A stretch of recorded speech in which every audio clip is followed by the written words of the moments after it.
Olá, eu sou Larissa Prois e você está assistindo ao Seminário sobre Interpretação Bíblica, organizado e apresentado pelo Instituto de Investigação Bíblica da Associação Geral dos Adventistas do Sétimo Dia. O Dr. Frank Hazel, diretor associado do Instituto de Investigação Bíblica, está aqui para nos falar sobre o que aprenderemos nesta aula. Obrigado por se unir a nós, Dr. Hazel. Então, qual é o tópico que vamos estudar hoje? Hoje aprenderemos algo muito interessante sobre textos e manuscritos e traduções da Bíblia e a confiabilidade das Escrituras. Aprenderemos alguns fatos interessantes sobre a relação de tudo isso. O que muitas pessoas não sabem é que não temos os manuscritos originais dos documentos bíblicos. Tudo o que temos são cópias de cópias de cópias. Entretanto, a Bíblia é um dos documentos antigos mais bem documentados e preservados que existem na história e na literatura mundiais. Ainda assim, isso levanta uma série de questões interessantes que têm implicações para a interpretação da Bíblia.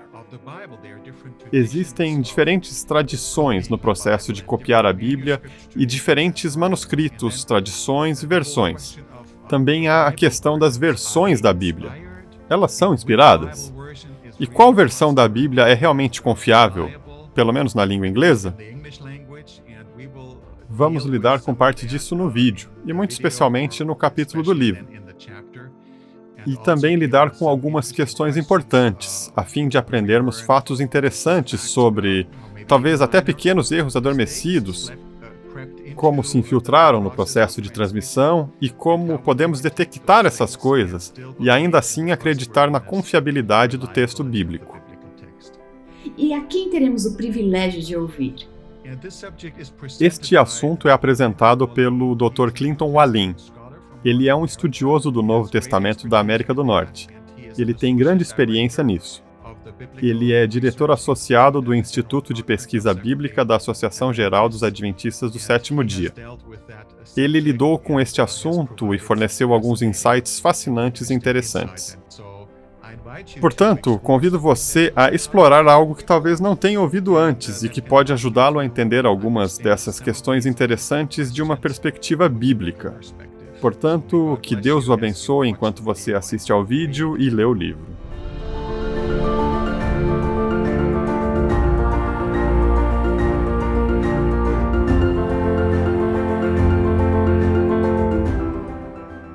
Unindo-se a nós agora está o Dr. Clinton Wallin para falar sobre o tema das variáveis, das versões e da confiabilidade das Escrituras. Obrigada, Dr. Wallin, por estar conosco.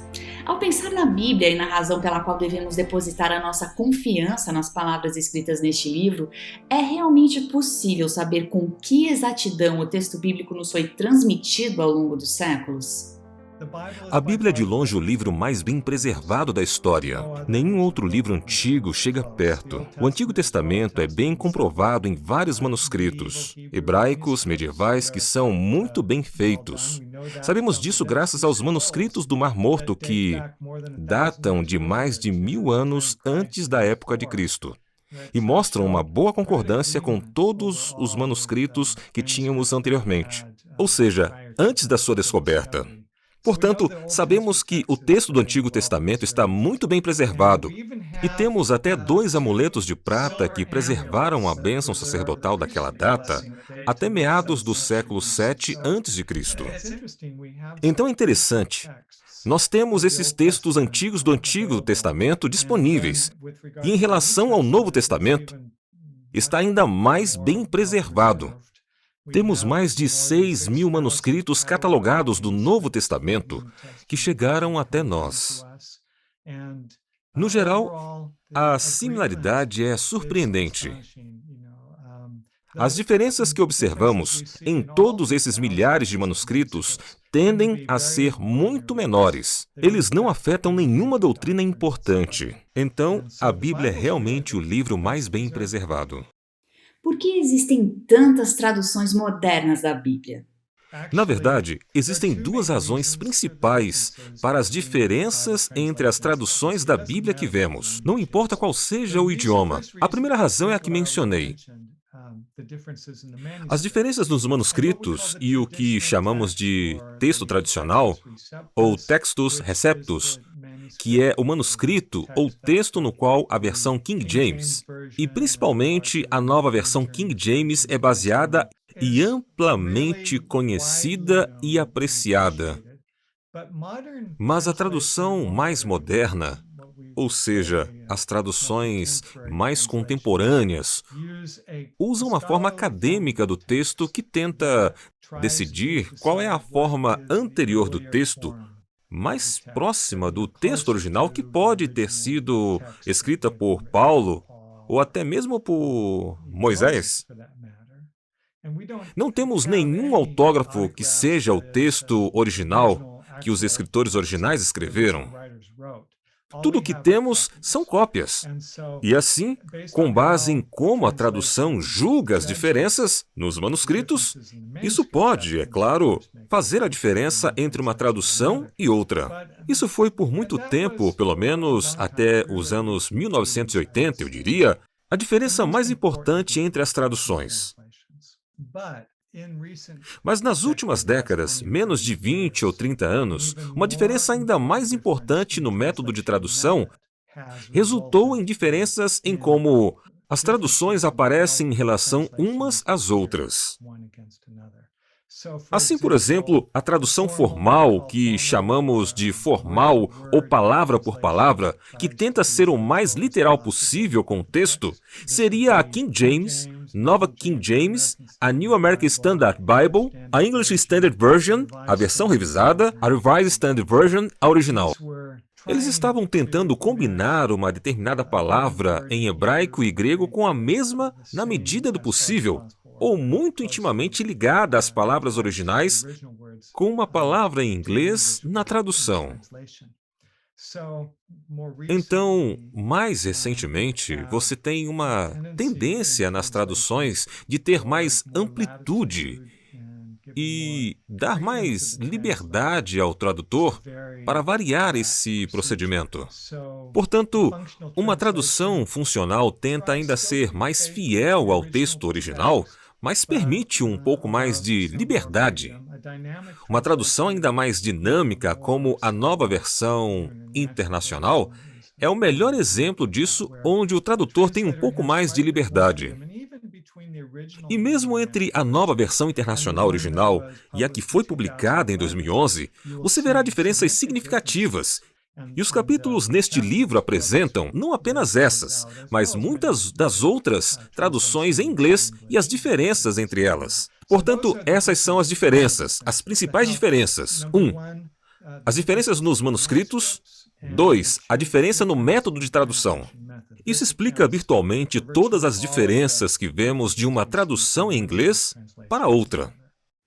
Podemos aplicar ao texto bíblico o conceito de não importa como é dito, desde que se preserve a essência ou o significado do texto? Digo, é possível alterar a forma do texto sem alterar o seu conteúdo e significado?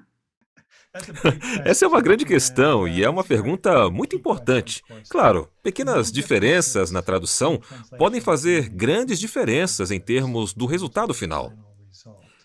E isso é especialmente verdadeiro para, digamos, a paráfrase, pois ela não é realmente uma tradução, mas uma paráfrase da Bíblia, pois a paráfrase é feita por pessoas, e elas têm total liberdade para dizer o que acham que o texto significa ou deveria dizer. Nesse caso, você tem exemplos no capítulo em que até mesmo condenações muito claras de certas coisas, como a homossexualidade, são atenuadas ou mesmo completamente apagadas do texto.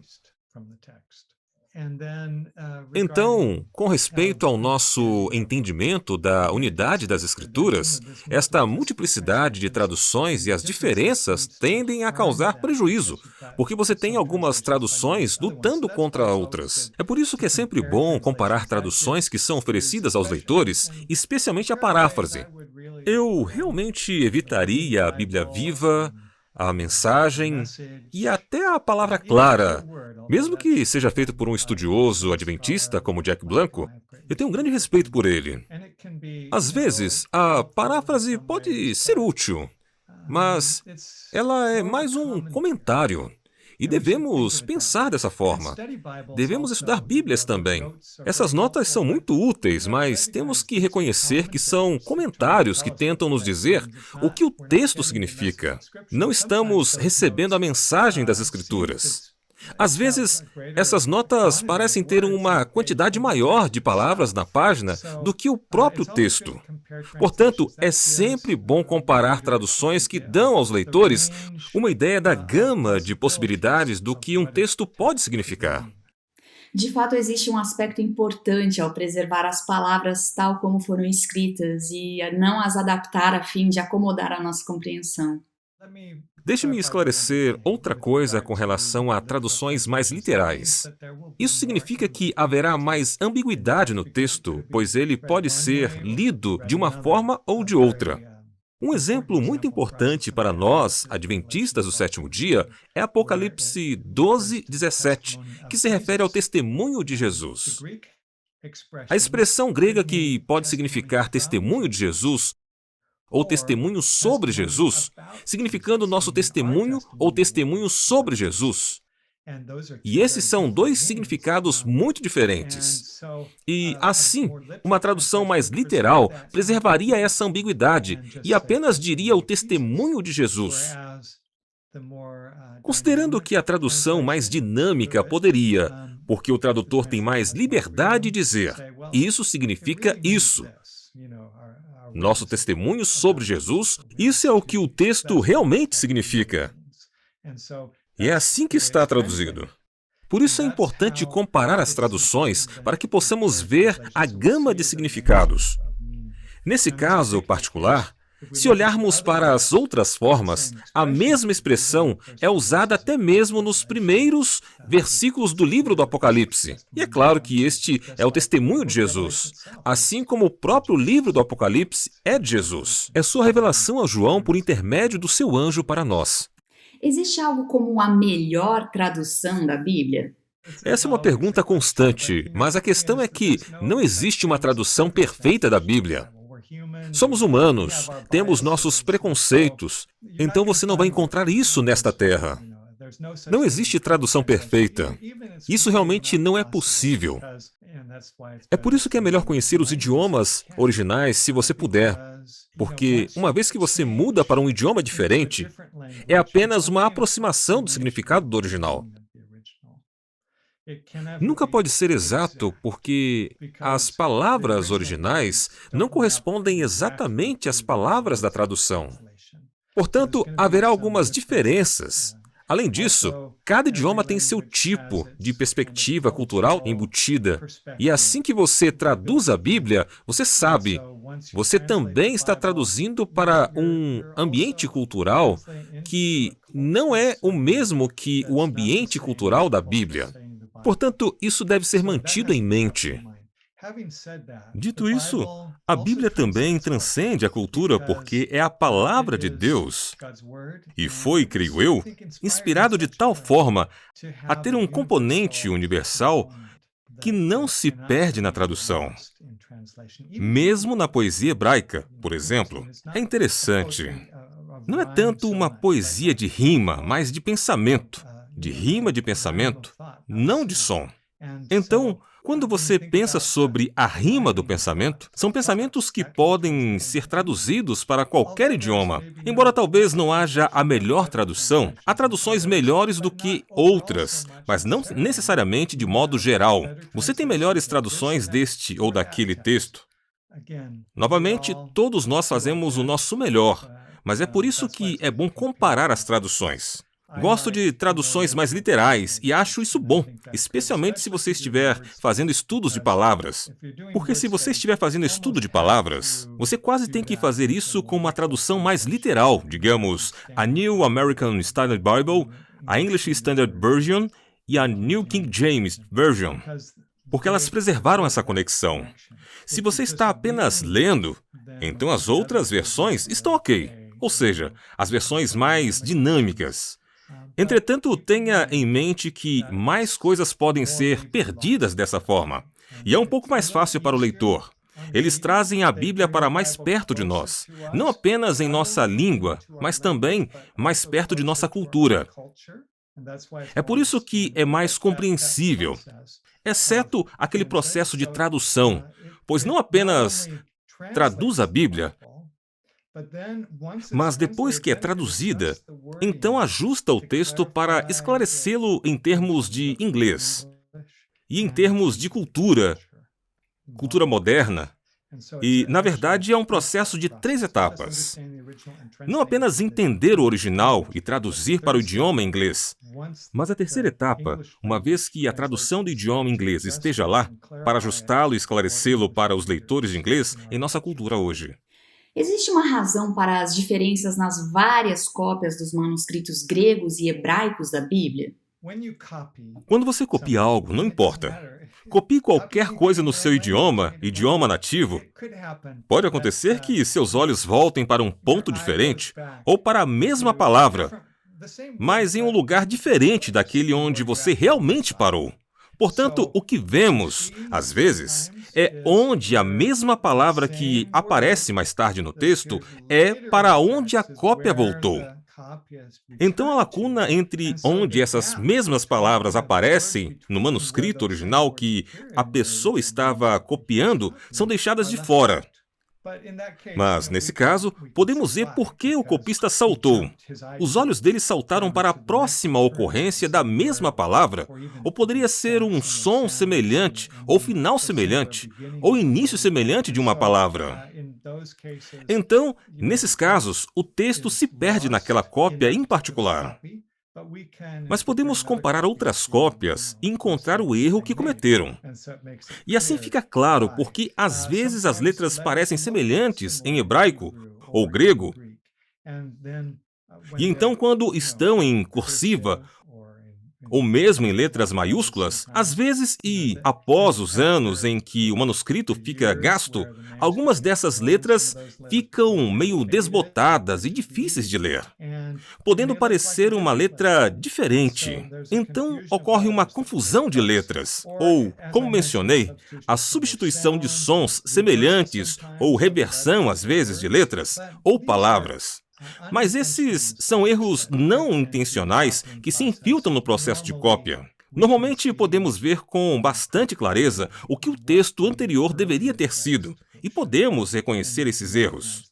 Contudo, há alguns momentos em que parece haver mudanças mais intencionais no texto, e essas não estão necessariamente tentando corromper o texto deliberadamente, mas tentando melhorá-lo, digamos. Então, por exemplo, existem vários textos como Marcos 9:29, Atos 10:30, 1 Coríntios 7:5, onde a palavra oração foi acrescida com jejum. Então, oração e jejum, porque se tornou uma prática cada vez mais importante. Não apenas orar, mas jejuar com oração. Às vezes, houve tentativas, especialmente no livro de Apocalipse, pois há alguma sintaxe incomum que diferentes estudiosos interpretaram de maneiras diferentes. Uma dissertação recente de um adventista chegou à conclusão de que as diferenças de sintaxe, que é o que consideramos um tipo de fraseologia incomum em grego, às vezes são usadas de forma diferente ou formulação diferente do que esperamos, do que estas palavras são consideradas, e são intencionais a fim de transmitir um certo significado que o autor, João, tinha em mente. Então os escribas podem tentar corrigir isso para um tipo de sintaxe mais gramaticalmente correta de acordo com seu entendimento das regras da língua grega. Mas isso muda o que o autor realmente tinha em mente. Ou às vezes, há diferenças que vemos muito nos evangelhos, em que Mateus tem uma, digamos, versão do Sermão da Montanha e Lucas tem uma versão diferente. Muitas das mesmas palavras são idênticas, mas existem algumas diferenças menores. Você verá que alguns manuscritos tentam harmonizá-los, e não apenas neste caso, mas em outros casos nos evangelhos, ou outras palavras das Escrituras em que pode haver textos muito semelhantes, versículos muito semelhantes, e eles tentam juntá-los para que sejam absolutamente idênticos ou próximos. muito mais próximos. E esses são os tipos de mudanças intencionais que encontramos.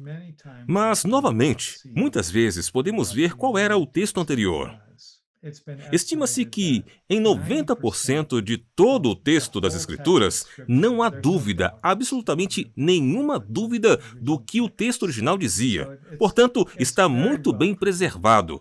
E apesar das diferenças nos manuscritos, nós realmente não encontramos nenhum grande problema no que diz respeito a questões doutrinárias com o texto. Gosto de ler uma declaração que considero muito útil aqui, nesse ponto, e se encontra no livro Mensagens Escolhidas, volume 1, página 16. Alguns nos olham seriamente e dizem: não acha que pode ter havido algum erro dos copistas ou dos tradutores? Tudo isso é provável, e a mente que for tão estreita a ponto de hesitar e tropeçar nessa possibilidade ou probabilidade estaria igualmente pronta a tropeçar nos mistérios da palavra inspirada, porque sua mente fraca não pode ver através dos desígnios de Deus. Os erros não causarão dificuldades a uma alma nem farão tropeçar os pés de alguém que não fabrique dificuldades, a partir da mais clara verdade revelada. Isso é verdade. Quanto mais estudo os manuscritos originais, até faço coleções de manuscritos gregos. Eu olhei atentamente para os manuscritos do Mar Morto e diferentes imagens fotográficas deles, comparando-os, tentando fazer um pouco desse trabalho do que é a melhor leitura do texto. Portanto, acho que não há nenhum problema real em termos de diferenças nos manuscritos. Eles não são tão problemáticos como às vezes as pessoas lhe dão a impressão. Qual é a razão das diferenças nas traduções da Bíblia? Ao falar sobre as diferenças de tradução, falei sobre a variante. Então, um exemplo disso seria Marcos 1:2, onde a nova versão King James traz uma citação. Na verdade, há uma citação falando sobre João Batista. Enviarei à tua frente o meu mensageiro. Ele preparará o teu caminho. Isso vem de Malaquias. Voz do que clama no deserto, preparem um caminho para o Senhor, que vem de Isaías 40. E então são dois profetas envolvidos, certo? E assim a versão King James, a Bíblia em inglês mundial, usa o texto tradicional que chegou até nós e apenas diz: nos profetas diz. Enquanto outras traduções como a English Standard Version e American Standard Bible, a NIV diz: conforme está escrito no profeta Isaías, e então ele cita Malaquias e Isaías. Portanto, algumas pessoas dizem: bem, isso é um erro na Bíblia. Bem, não é. Isaías é claramente o profeta principal aqui, e é a citação mais longa. Então, a adição de algumas palavras de Malaquias no início apenas introduziu essa citação. A citação principal não quer dizer o profeta Isaías. Talvez se estivéssemos em nosso estado de espírito moderno, muito preciso, diríamos que isso não é exato. Mas isso não é um grande problema para o escritor do povo dos tempos bíblicos. Um segundo exemplo é 1 Coríntios 13:3, onde o texto tradicional e outros manuscritos gregos, onde Paulo diz: se eu entregar o meu corpo para ser queimado, mas não tiver amor, nada ganho. Você encontrará essa leitura na English Standard Version, na New American Standard Bible e na edição anterior da New International Version. Curiosamente, a edição de 2011 da NIV oferece uma interpretação diferente. Entregar meu corpo ao sofrimento para que eu possa me orgulhar, mas não tiver amor, não ganharei nada. Então você vê essas diferenças nos manuscritos por causa de diferenças de tradução causadas por variantes. Algumas diferenças de tradução causadas por significados seriam: Por exemplo, onde Daniel 9:25, e isso é muito significativo para nós adventistas do sétimo dia.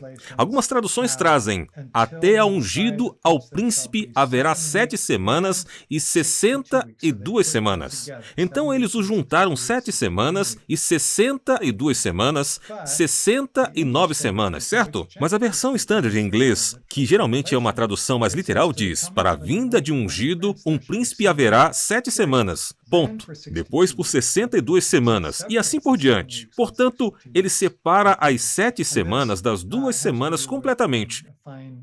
Isso tem a ver com uma boa interpretação do texto massorético do hebraico de Daniel 25. Assim, isso muda o significado de maneira importante com base no que eles acham que um texto significa. Outro exemplo é Hebreus 11:11, onde a NVI, original em inglês, diz que Abraão foi capacitado para se tornar pai. Mas Hebreus 11:11, na edição de 2011 da NIV, diz: Sara foi capacitada a ter filhos. Então essa é uma grande diferença, não é? Abraão foi habilitado a ser pai ou Sara habilitada a ter filhos? Acho que houve alguma influência cultural que passou de um para o outro. Essa é uma diferença de tradução importante nesse caso. Qual é o aspecto mais importante a considerar na escolha de uma Bíblia? Mais importante hoje em dia do que as diferenças do manuscrito, porque eu disse no geral, elas são, em sua maioria, diferenças muito pequenas que podem ver facilmente como o texto anterior deveria ser. O mais importante agora são as diferenças no método de tradução.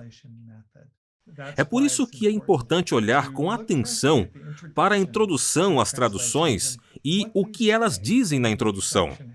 Como fizeram essas traduções? Sim, em alguns casos é uma revelação do quanto os tradutores se inclinam em direção à cultura para que pareça bem para nós agora. Enquanto há apenas 10 ou 20 anos, eles não fariam isso. À medida que o tempo passa, parece que mudamos o foco para adaptar a Bíblia aos nossos desejos e interesses. Em vez de sermos servos da palavra, queremos que a palavra nos sirva. Um filósofo disse assim: quanto mais você aproxima o leitor do texto, mais exige que o leitor o compreenda. Essa é a tradução mais literal. Ou você move o texto para mais perto do leitor. Portanto, é mais fácil para o leitor entender. Mas é claro, há mais danos ao texto. Eu prefiro as primeiras traduções literais mais cuidadosas. Muito obrigada, Dr. Walim, por ter dedicado tempo para nos explicar assuntos tão importantes. E obrigada também a você por ter assistido conosco. Até a próxima!